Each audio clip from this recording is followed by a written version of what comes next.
Seja muito bem-vindo ao nosso segundo episódio do ConeCast. No último episódio, se você ainda não assistiu, aproveite, vá assistir. Nós estávamos com uma convidada muito especial, a doutora Malena, falando sobre um assunto mais técnico. Mas hoje nós traremos um visual diferente, uma perspectiva diferente. Hoje nós vamos olhar para o paciente. E fique até o final, porque eu tenho certeza que você vai se identificar com essa história. Thaís, seja muito bem-vinda. Luiz, seja muito bem-vindo. Obrigado. Doutora Jordana, boa noite. Boa noite. Eu queria que você começasse se apresentando, falando um pouquinho da sua história. Então, meu nome é Thaís, eu tenho 49 anos e eu descobri o ceratocone com 16 anos. Eu passei por alguns médicos, óculos, lente, muita troca de óculos, muita troca de lente. Passei pela lente rígida, passei pela lente escleral. Até então você já tinha o seu diagnóstico? Já tinha o diagnóstico. Entendi. Mas no começo eu passei por muita troca de óculos, né? Os médicos, eles indicavam só a troca de óculos. E quando que perceberam que você tinha ceratocone? Porque isso é importante para quem está nos vendo. Ligar o sinal de alerta, será que eu tenho ceratocone? Por que fez você perceber que tinha algo errado? Na verdade, assim, por conta de muita troca desses óculos. E mesmo com os óculos, você não tinha uma visão boa? Não tinha uma visão boa. Até que eu procurei um médico e esse médico, ele deu o diagnóstico, que era ceratocone. E como que foi quando você recebeu esse diagnóstico? Como que foi assim, que você se sentiu? Como que foi a notícia que o médico te deu? Que tinha tratamento? Porque na época talvez nem tinha muito recurso, né? Na época não, né? Porque eu estava com 16 para 17 anos, 18 anos. A gente não tinha tanta informação igual nós temos hoje, não tinha tanto recurso como a gente tem hoje. E realmente foi assim, óculos. E na verdade, eu não tinha muita noção sobre a doença, né? Que era uma doença progressiva, né? Que ela não tinha cura. Então, a gente, como não tinha muita informação... Mas você ficou com medo, assim, de ter uma perda visual? Você era um adolescente, né? Sim. E era uma fase de transição na sua vida. Então, você acha que esse diagnóstico impactou em algum sentido na sua vida? Não, impactou. Sem dúvida, teve um impacto grande, né? Porque, assim, como eu enxergava muito pouco, eu deixei de fazer muitas coisas, né? Eu parei de estudar muito jovem, né? Quando você descobriu, já estava numa fase que o óculos não estava te dando uma visão boa mais. Não estava dando uma visão boa mais. E na escola, eu sempre reclamava e falava, né? Então, como a gente não tinha muita informação, acabou que eu parei meus estudos, pelo fato de não enxergar. E poderia ter continuado, poderia né? ter tivesse continuado. tido um pouco mais de informação. Pouco mais de informação, né? Desculpa interromper, é interessante a gente falar sobre isso, porque até no podcast no episódio passado, a gente falou que antigamente até os casos eram mais raros, mas hoje está muito frequente. Existe muito mais gente com ceratocone do que a gente imagina. Acho que a doutora Malena trouxe o dado que eu acredito que é 1 a 20, alguma coisa Antes assim. o dado que a gente tinha era 1 a cada 2.000 pessoas. E hoje a gente vê que isso é totalmente fora do... Exatamente. Eu acredito que, na verdade, já havia uma quantidade grande. Só não tinha informação, né? Só não tinha um diagnóstico da doença. Muitos médicos, às vezes, tinham um conhecimento não tão amplo, não tão vasto sobre o assunto. Isso. Graças a Deus, hoje em dia, o conhecimento está ampliando. Os médicos estão se interessando mais pela doença. Eu acho que isso também agrega em fazer mais diagnósticos. Mais um fator muito importante é a questão das telas. Né? Porque a gente sabe que o uso excessivo de telas faz a criança também. Além de ter uma progressão maior da miopia, coçar mais os olhos. E coçar os olhos a gente sabe que é um fator de risco muito grande, né, para desenvolver o ceratocone. A criança não pisca, o olho fica seco. E o olho seco faz coçar. Então, isso é um dos fatores também, infelizmente, que nos dias de hoje está se intensificando. Eu tinha esse problema de coçar demais os olhos. Mas por quê? Você tinha algum fator? Era alguma alergia? Eu tinha alergia. Eu tinha alergia, o olho muito seco. Eu coçava demais. A vontade que tinha era de arrancar o olho. normalmente pacientes que têm ceratocone, eles são muito alérgicos desde a infância, Isso. né? Assim, eu tenho poucos pacientes que falam que não sentiam vontade de coçar os olhos e acabaram desenvolvendo a doença. Então, a gente busca entender quais são os fatores relacionados com esse desenvolvimento. A gente sabe que o fator genético é um deles, então se tem alguém na família que tem o fator, a chance desse paciente desenvolver ceratocone aumenta em mais ou menos 30%. E aí o paciente já tem uma córnea fragilizada geneticamente, começa a coçar o olho e acaba desenvolvendo. E tem paciente que tem a córnea normal e de tanto coçar, acaba também desenvolvendo a doença. E outro fator que a gente tem observado são aqueles pacientes que dormem apertando um dos olhos.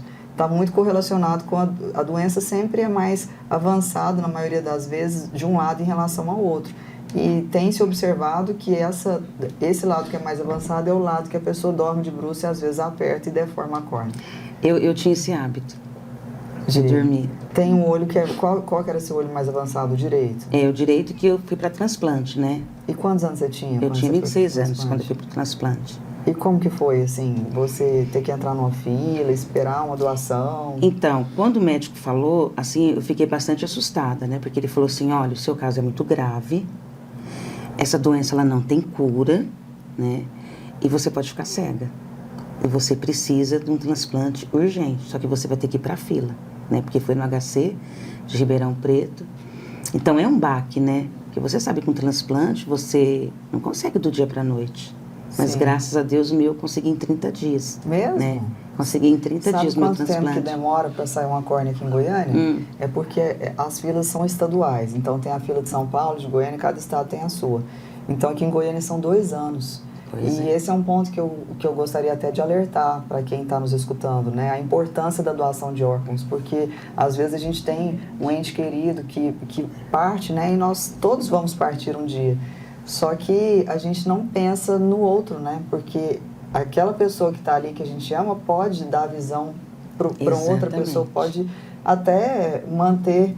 Você ter um órgão de um ente seu querido possibilitando um outro paciente enxergar é algo muito engrandecedor, né? E lá nos Estados Unidos não existe essa fila que tem aqui, porque lá a doação é compulsória.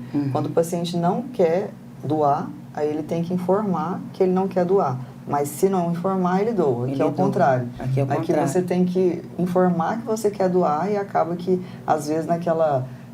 né, num momento tão dolorido assim, para os familiares é complicado tomar uma decisão dessa. Uma decisão. Né? É complicado. No momento de dor fica difícil para a família entender e compreender, né? Sim, agora se fosse algo assim, para o paciente decidir ou fosse algo... Eu, depois que eu recebi o transplante, né? Porque assim, eu não enxergava. Eu tinha uma filha já de 6 anos e ela tinha um detalhe no rosto e eu não sabia que ela tinha aquele detalhe no rosto. Então, eu só fiquei sabendo depois do transplante. E eu passei a entender, né? A importância também da doação de órgãos. E o transplante deu visão, assim, foi bom você ter feito? Não, ele foi bom, né, eu ter feito, assim, o transplante. A única coisa que eu falo que deu um pouquinho errado é porque foram tirados 2 pontos cruciais que não eram para ser tirados. Acho que até a senhora explicou sobre isso, né? Esse é outro ponto que eu também queria pegar o gancho para explicar, porque a retirada dos pontos do transplante é um momento muito importante, né? Então, a gente vê alguns pacientes fazendo transplante no serviço público e aí, às vezes, o médico olha, depois é outro médico, depois é outro médico e não tem um acompanhamento, um segmento ideal e, às vezes, essa retirada vai impactar no resultado final. E foi justamente isso que aconteceu comigo, que ocorreu. Esses dois últimos pontos, né? Ele deu essa diferença, impactou no meu resultado final. Mas tem como melhorar. Mas tem, a senhora já viu, tem. Porque graças a Deus. Se você teve esse resultado satisfatório, é muito positivo, porque significa que talvez refazendo aqueles 2 pontos ali, a gente consegue, às vezes, fazer isso, possibilita você voltar a ter a visão que você teve antes no começo. Então, graças a Deus, não é algo definitivo, né? Tem a possibilidade ainda chama topoplastia isso, é quando a gente refaz os pontos do transplante que, às vezes, eles saíram num momento que não era o mais adequado possível, quando a córnea não estava totalmente cicatrizada. E ainda tem a possibilidade de colocar anel no transplante. Que diminui muito o astigmatismo. Isso. Então, o problema do transplante é que são 16 pontos. E, às vezes, após esses 16 pontos, após a retirada, a córnea fica irregular. Então, a depender do transplante, às vezes o paciente fica numa condição até pior do que a de antes, porque ele tinha uma córnea deformada com ceratocone e pós-transplante continuou deformado. Então, essa tração dos pontos, se ela não for perfeitamente manuseada pelo médico, o resultado não vai ser bom. Então, às vezes fica um astigmatismo muito alto e aí a gente coloca o anel para reduzir o astigmatismo, viabilizando o paciente pós-transplantado voltar a enxergar também. Então, é algo também legal que o paciente precisa saber que existe essa possibilidade, né? Thaís, e você contou que fez transplante apenas em um dos olhos. O outro não chegou a esse ponto? Na verdade, precisava também. Mas a minha experiência com transplante, no dia do transplante, ela não foi muito legal, porque eu fiquei muito nervosa e anestesia... Tecnicamente, não sei como que fala, mas deu efeito contrário. Então, assim, aquele primeiro corte eu levei sem anestesia. Você sentiu dor? Eu senti muita dor, né? Eu senti muita dor. E isso me bloqueou um pouco para fazer outro transplante. Entendi. Né? Então, foi uma situação muito delicada. Foi o transplante... Porque o transplante, ele é mais invasivo, né? São 16 pontos. Então, todo mês eu tinha que voltar para tirar ponto, né? Para tirar... Era um ponto por mês, né? E aquilo, assim, me deixava desesperada para tirar aqueles pontos. Toda vez que vai voltar, tirar um ponto. Foi quase um ano para tirar. E o outro olho? Me fala. Você usava algum tipo de lente? Então, eu passei a usar, né? Tentei a lente gelatinosa, não dava visão. Funciona, né? Tentei... Ela não encaixa, né? A lente gelatinosa não dá visão porque ela toma o formato da córnea. Exatamente. Então, se a córnea está deformada, a lente ela toma o formato deformado da córnea. Já a rígida, não. A rígida é como se eu camuflasse aquela deformidade. É como se eu colocasse uma outra córnea por cima. Entendi. Mas aí, quando tira a lente, volta a deformidade, o paciente não enxerga. Você pode mascarar, de certa forma. Isso, inclusive mascarar a evolução da doença. Muitos pacientes... acabam fazendo isso, porque perdem o segmento, ficam ali com a lente de contato porque estão enxergando e voltam depois de 2, 3 anos com a doença bem pior do que estava e sem perceber que piorou porque a lente está fazendo às vezes ali de melhorar a visão. E assim, me explique um pouquinho melhor. A lente rígida é uma boa opção, desde que bem acompanhada ou não? A lente rígida é uma opção, tá? Mas ela não...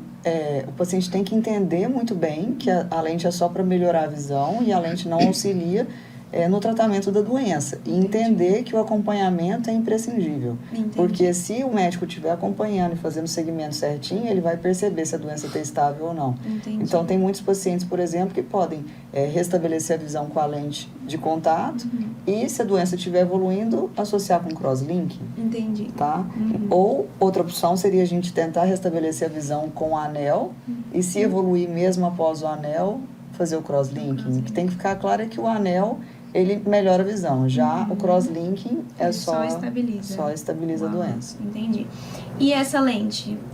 Eu ouço muitas pessoas reclamarem que sentem dor, desconforto. Demais. É comum?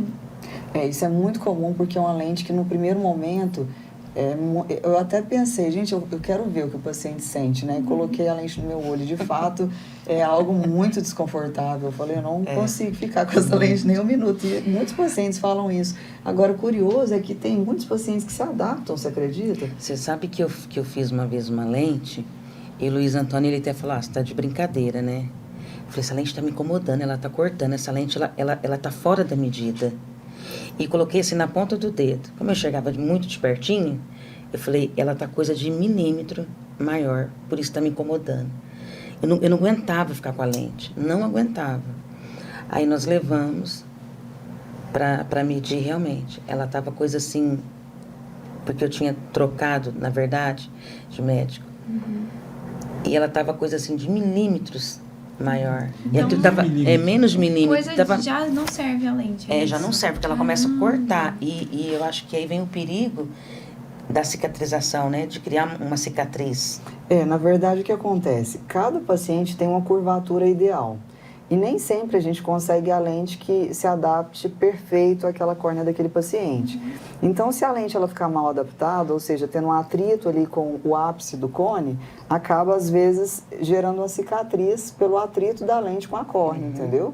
Então, às vezes, uma lente mal adaptada favorece, por exemplo, uma progressão de uma doença, porque o paciente também fica ali desconfortável, mexendo no olho, e a lente atritando. Então, esse é um cuidado que tem que ser tomado. E aí você já não tinha mais a opção da lente, não encaixava bem? A lente ela começou a cair, né? Entendi. Eu andava, às vezes, ela pulava do olho. E quando foi que você começou a entender e a buscar mais sobre novos tratamentos? Porque você não é de Goiânia. Não sou de Goiânia. Sou de Ribeirão Preto, interior de São Paulo. Entendi. Eu passei por alguns médicos, mas é o que eu falei, era sempre assim, lente e óculos. E eu já estava muito cansada, né? Porque eu queria uma solução mesmo. E Ai, me emociona. Mas é bom emocionar, né? Eu passei por um médico, e o atendimento que esse médico me deu, ele fez com que eu me sentisse culpada pela doença. Eu sentada na cadeira dele, eu fui descendo, sabe? Fui descendo, porque assim, eu me senti tão mal. Já era tão complicado para mim não enxergar, ter que depender de outras pessoas para coisas corriqueiras do dia a dia. Eu não podia andar sozinha, eu parei de dirigir, eu não conseguia fazer uma comida sozinha, né? Eu não conseguia ler direito, eu não conseguia ir no mercado, porque eu não conseguia enxergar preço de nada.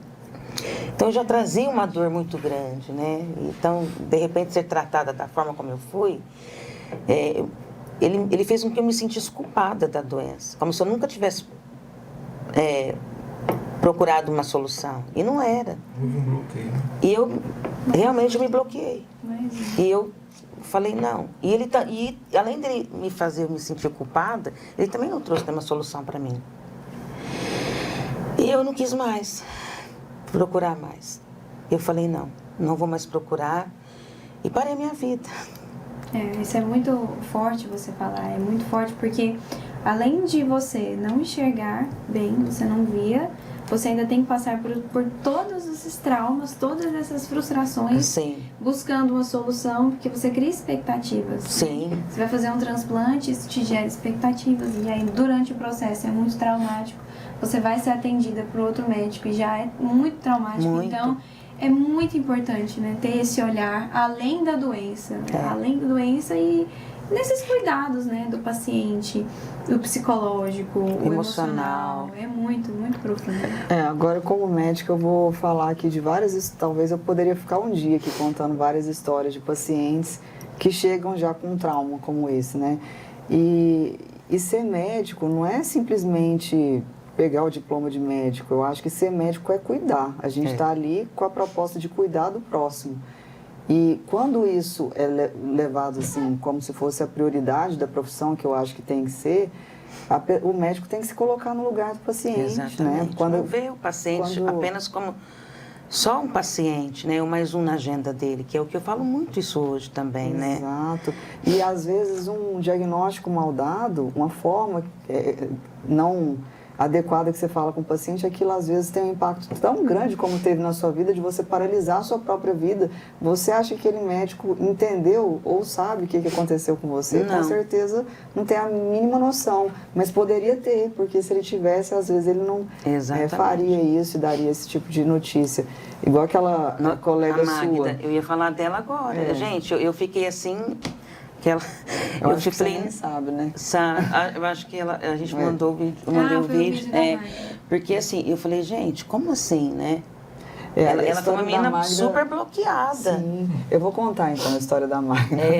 É porque a Magda, ela teve um diagnóstico de ceratocone, né? E aí você... quase cega, né?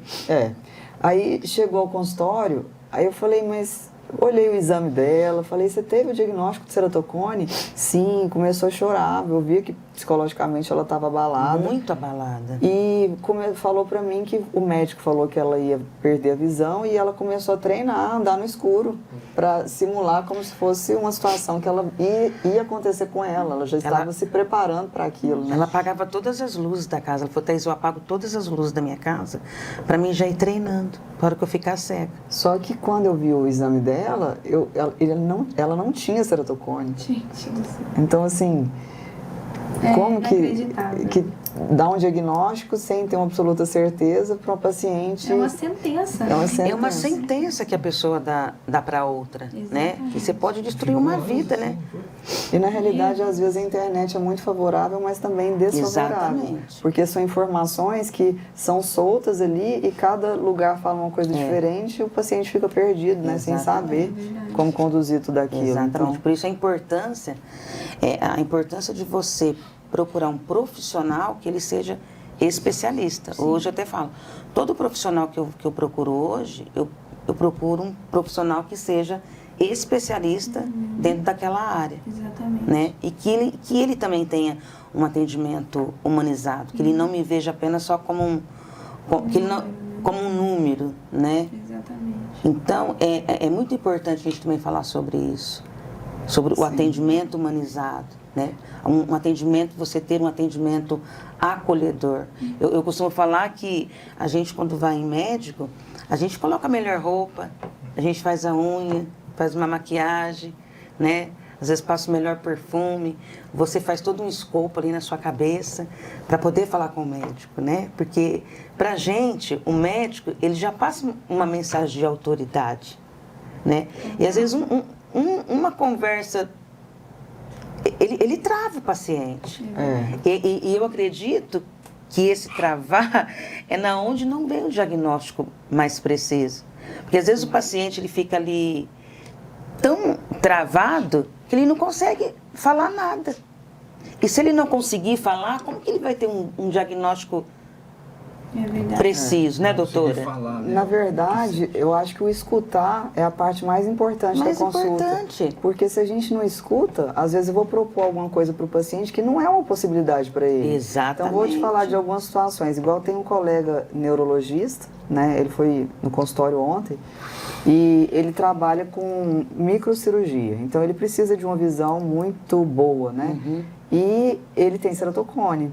Então, assim, como ele chegou nesse ponto, né, de fazer uma microcirurgia mesmo não enxergando tão bem. Então, ele adaptou e foi condicionado a adaptar uma lente de contato rígida, só que diferente de vários pacientes que não adaptam com lente, ele está super bem com a lente. Então, eu perguntei, você quer não usar a lente? Você quer uma outra possibilidade? Ele falou, não, eu estou super bem com essa lente, eu só quero... Ele tinha perdido uma das lentes, só quero que você me arrume uma lente, pelo amor de Deus. Qualquer uma que você conseguir me dar uma visão melhor. Isso a gente fica desesperado. Quando a lente cai, quando você perde, a gente fica doido, né? Então eu não vou propor uma cirurgia para esse paciente, ele está bem de lente, entendeu? Quando a gente escuta a pessoa, entende. Agora já tem vários outros que eu vejo chegando no consultório, que o médico arrasta uma vida com um desconforto, que a lente está incomodando, que a qualidade de vida daquela pessoa é muito ruim, a lente cai, né, quando a doença está avançada, e não escuta o paciente, mas você está bem, você está de lente, como se a lente estivesse dando uma visão e ele estivesse bem, então vai levando assim até... Nós tivemos um caso muito parecido, que foi o caso da Jailma, né, que foi exatamente isso que o médico, o outro profissional falou para ela, né.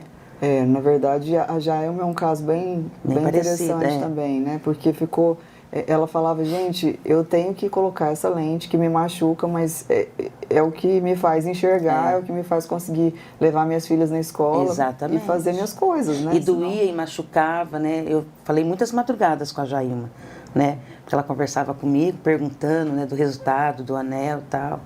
Eu falei, Thaís, eu não aguento mais isso daqui, eu estou desesperada, porque essa lente me machuca, mas sem ela eu não consigo fazer nada. Eu tenho que levar minhas filhas para a escola, eu tenho que cuidar da minha casa, e eu não consigo fazer isso sem a lente. Mas a lente já estava machucando demais.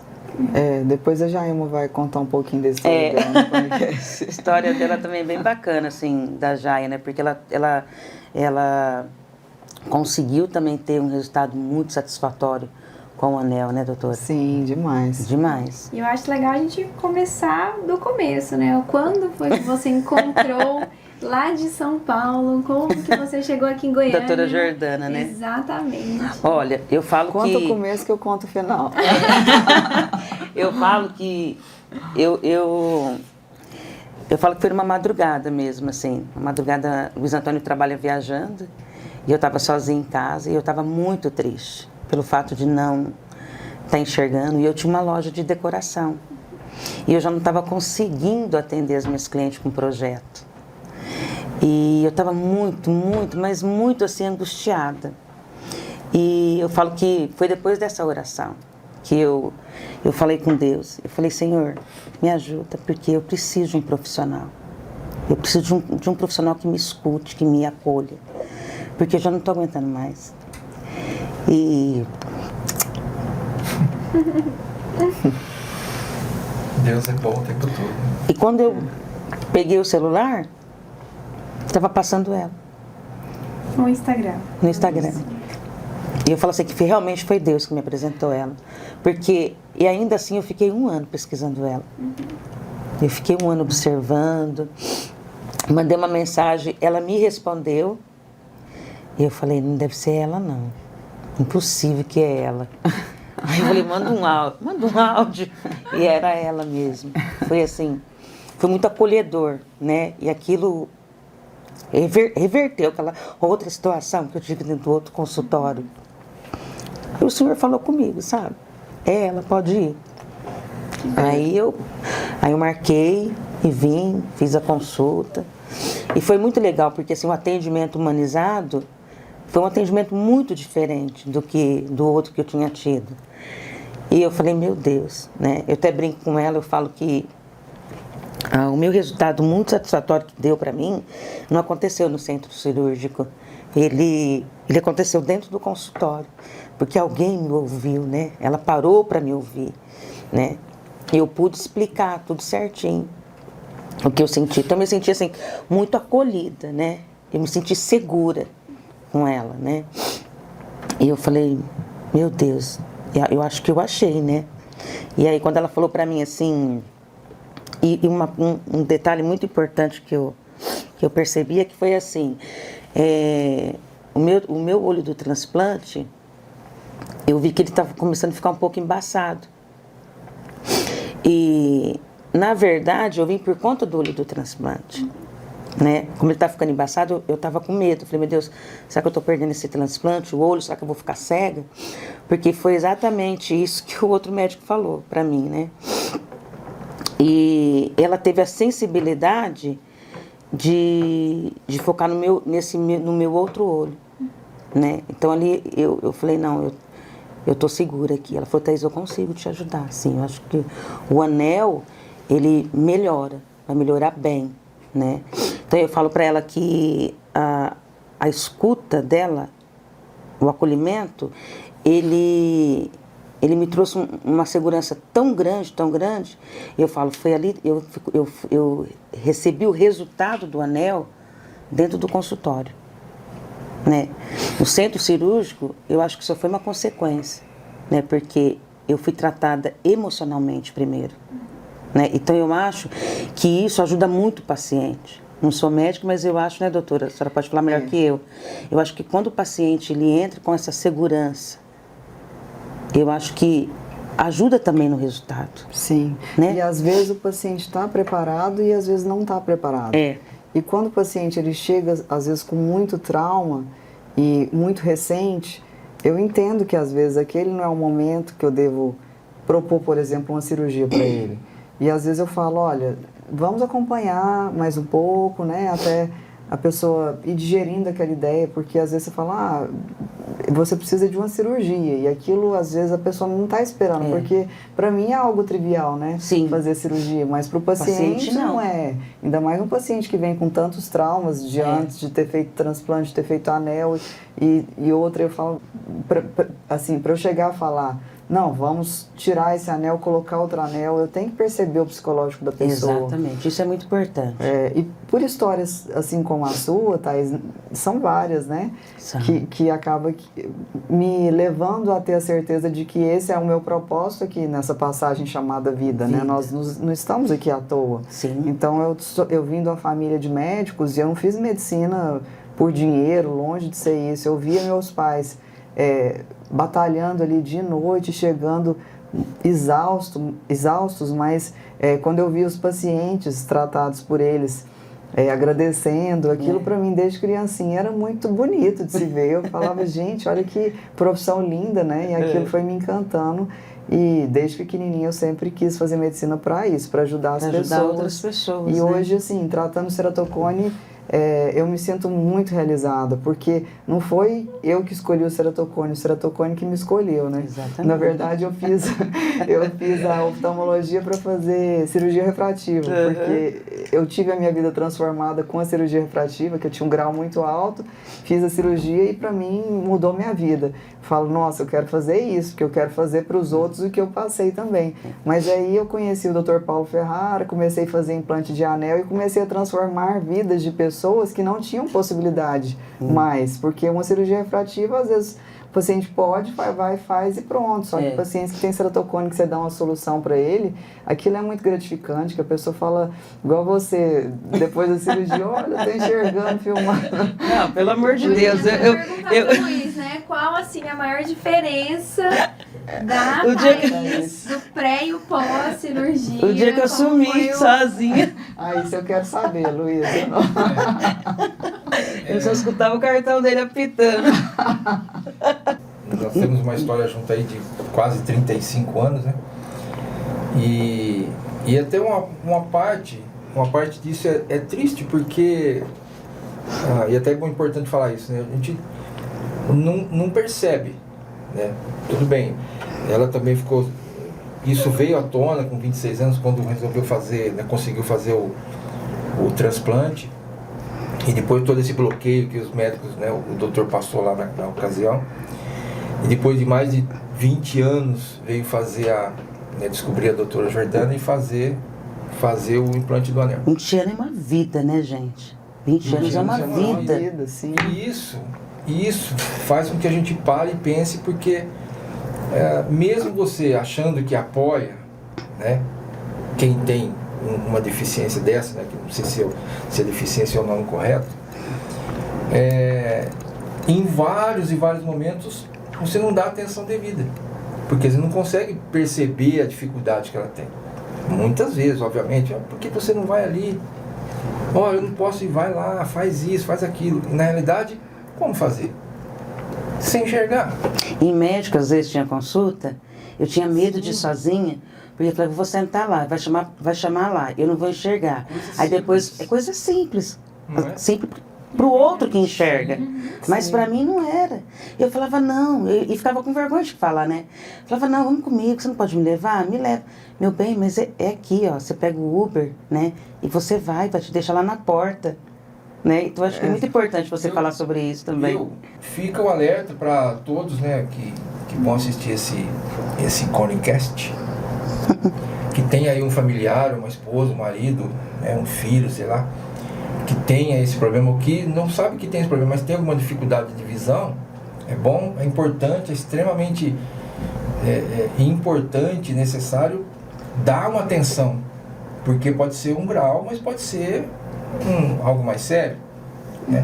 E realmente é assim, não dá para ter uma vida normal sem enxergar. Sim. Obviamente sem nenhum dos sentidos, né, da gente, quando falta, mas a visão é algo difícil, imprescindível, né?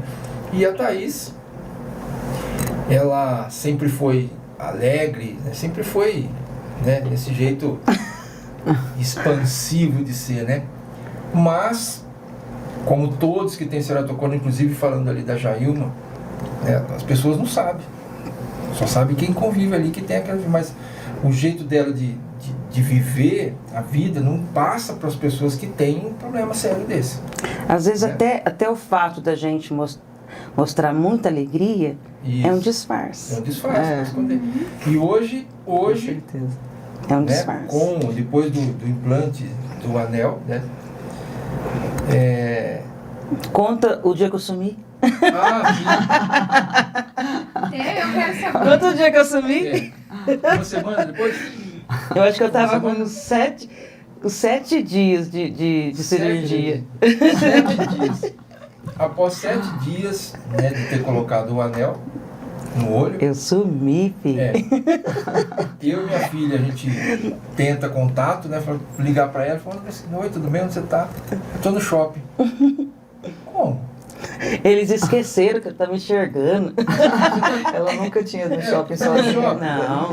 Eu ia no mercado sozinha, que era no shopping. Não tinha conseguido atravessar a rua. Com quem? Quem que você tá aí? Com quem? Não, tô sozinha. Como? Sozinha. E aí? Mãe, Aí. para onde você tá. Nós vamos aí. Tá bom? Fala onde você tá que nós vamos aí. Eu falei, mas por quê? Não, meu pai já chegou. Nós vamos te buscar. Ela estava habituada a fazer isso. Não, é porque ela sabia que eu não andava. Que eu não andava sozinha. Eu falei, Isa, calma, esqueceu que eu tô enxergando? Ela, ai, é mesmo? Você tá enxergando? O resultado foi tão expressivo, tão satisfatório, tão positivo. Que eu fui um dia, fui no outro. Na viagem de volta de Goiânia para Ribeirão Preto, onde a gente mora, que até então, todos esses 20 anos, né, antes, entrar no carro para viajar e dormir, porque vai ver o que lá fora se não vier nada. Entrar no carro e dormir. Já estava acostumado. Aí esse dia à noite ela ficou às 10, 12 horas de viagem.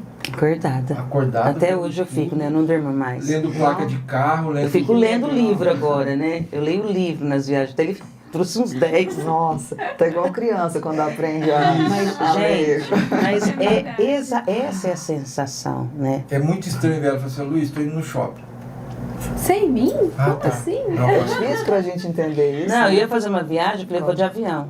Ele falou, não, você não pode mandar pra você ir sozinho. Eu falei, por quê? Eu tô enxergando. Agora eu sou...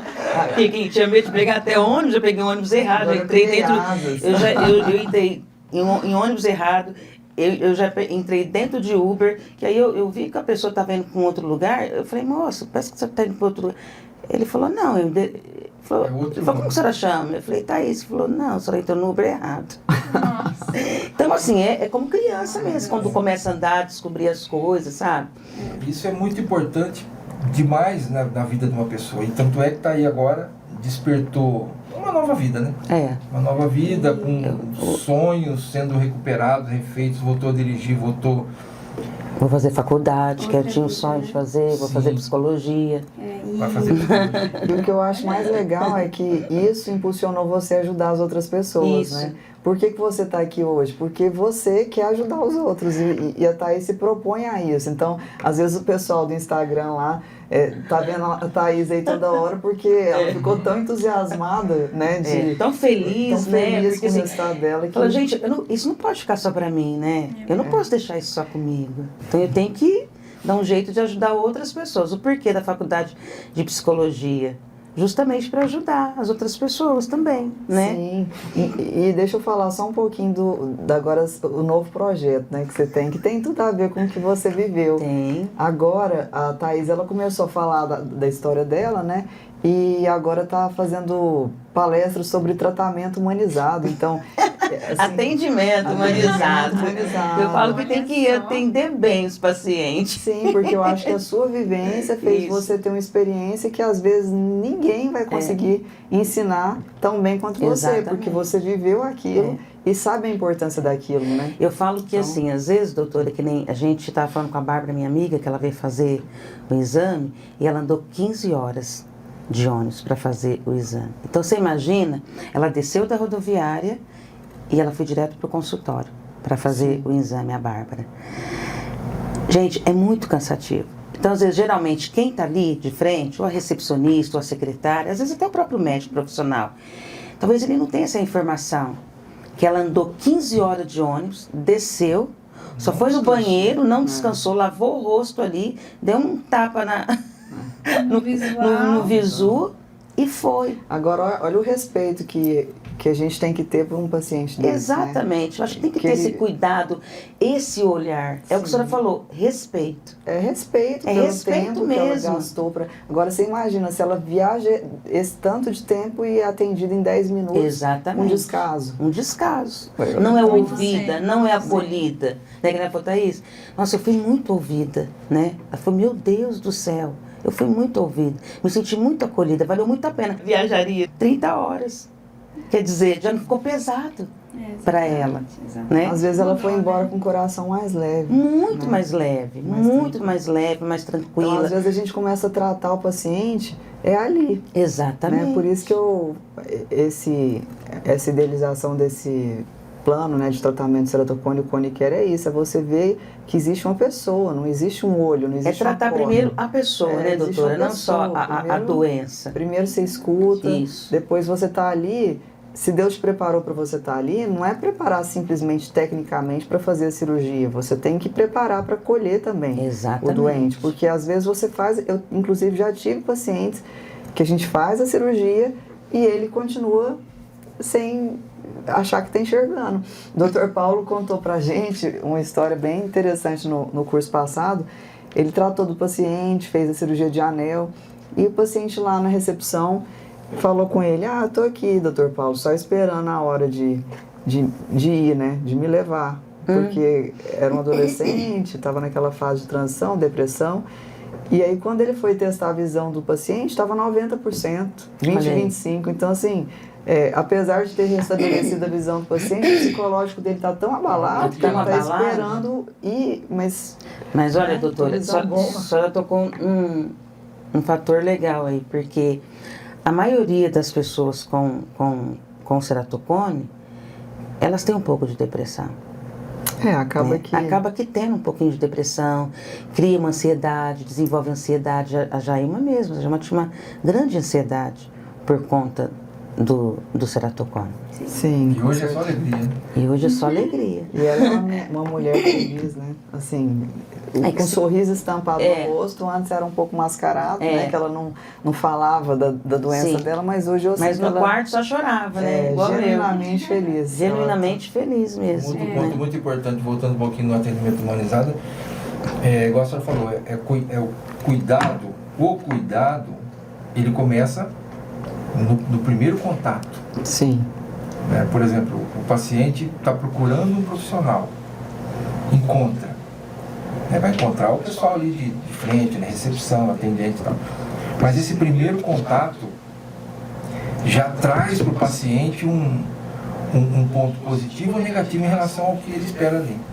Por isso que ela está fazendo aí essas palestras de atendimento humanizado, é focado justamente ali no primeiro atendimento, primeiro contato. Obviamente em todo o processo, né? Mas o primeiro contato, a responsividade, né? A velocidade com que transfere informação, retorna informação para o paciente com ceratocone e para todos os pacientes que procuram um profissional médico porque tem algum problema. Sim. E ninguém, como ela falou, a moça lá que veio de 15 horas de viagem, a outra veio de avião, a outra fez vaquinha, a outra pediu, né? Por quê? Porque há uma expectativa gigante para resolver um problema que para ela não tem solução. Então, teve casos aí que eu ouço, né, conversando com pacientes, de que outras pessoas até pensando em dar cabo da vida, porque não sabiam o que fazer. Sim, aí chega uma pessoa dessa num local de atendimento e não encontra uma recepção calorosa ali, humana. Você imagina? Os casos são inúmeros, né? São inúmeros. E tem casos também muito iniciais que não impactam em nada na visão da pessoa. Sim. E às vezes a pessoa vai ficar assim, nem vai evoluir. Então, cada caso é um caso.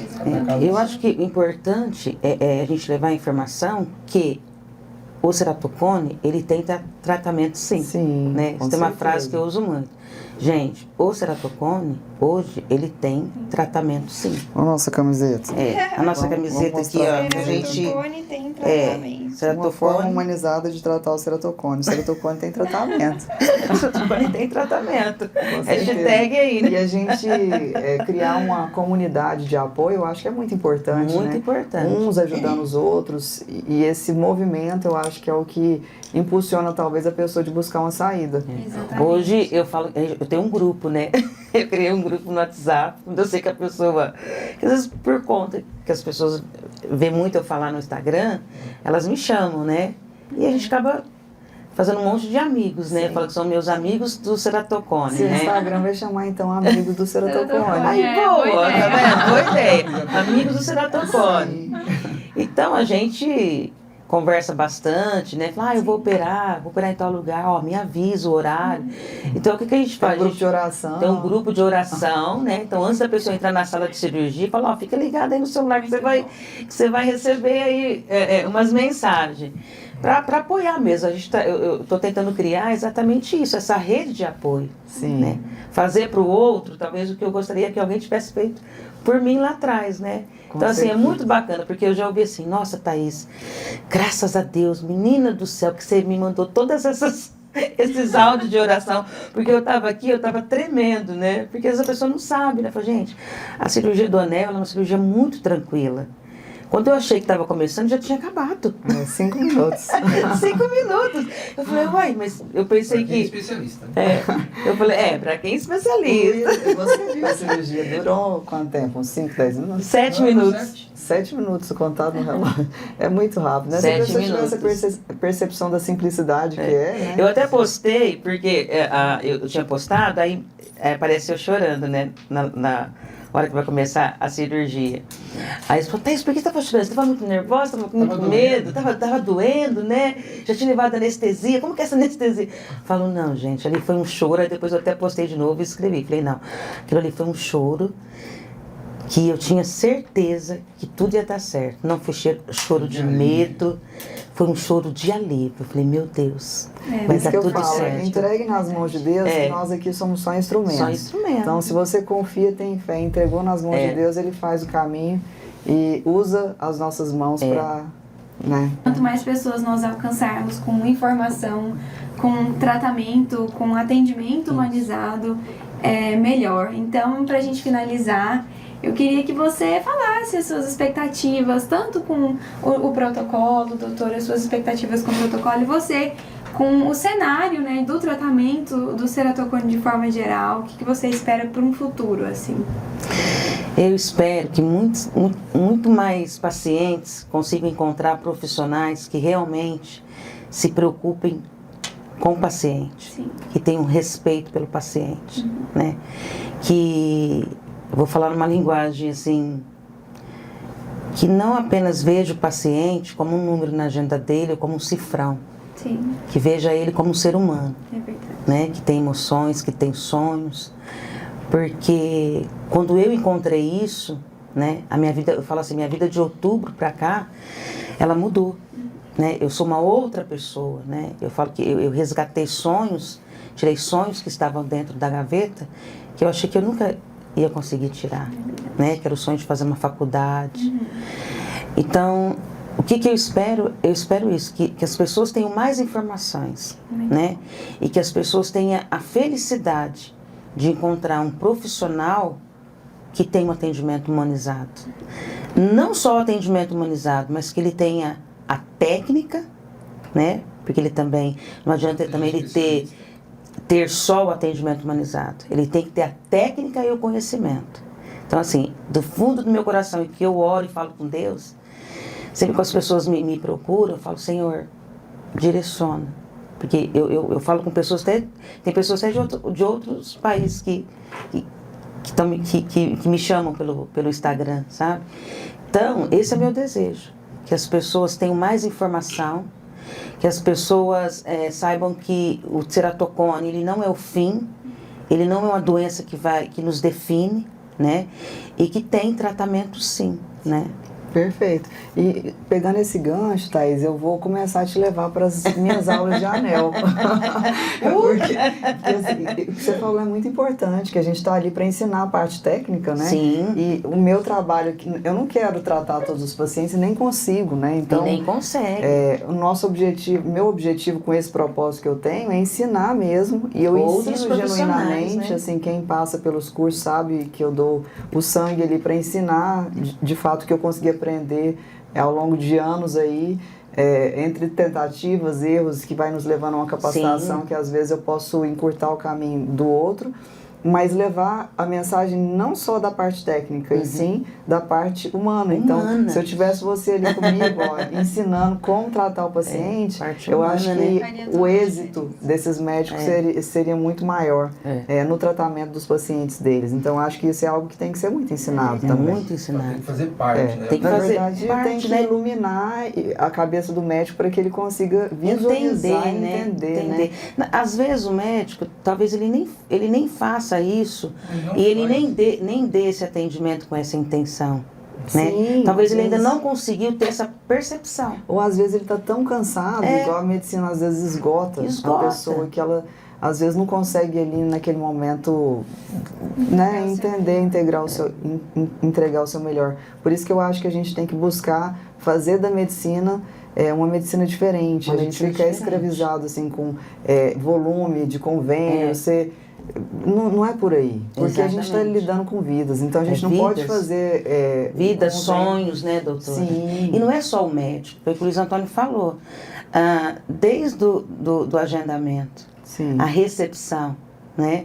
Eu dei uma palestra que a moça da recepção, ela falou assim, Thaís, eu tô com uma outra percepção de quando o paciente chega aqui, eu já consigo ter um outro olhar, eu já fico muito preocupada pensando como que esse paciente está, né? Porque na palestra eu falo, às vezes você não sabe o que esse paciente passou durante a noite para ele estar aqui hoje. Sim. Como foi a noite dele, sim, né?